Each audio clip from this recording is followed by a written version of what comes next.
Nagbahagi ng Bible quotes sa matapos ang pagsisiwalat ng ina ni Kobe Paras.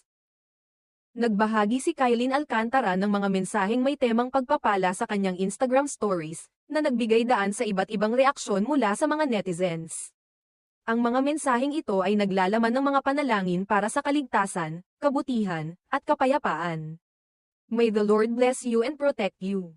May the Lord smile on you and be gracious to you. May the Lord show you His favor and give you His peace. Ang mga post na ito ay agad na napansin ng mga netizens, na nagbigay ng kani-kanilang opinyon. May mga nagsabing tila may pinagdadaanan si Kylene, batay sa mga mensaheng ito. May ilan ding nagsabing tila nagbago na ang kanyang mga post mula sa mga masayang larawan patungo sa mga mensaheng may temang relihiyon at pagpapala.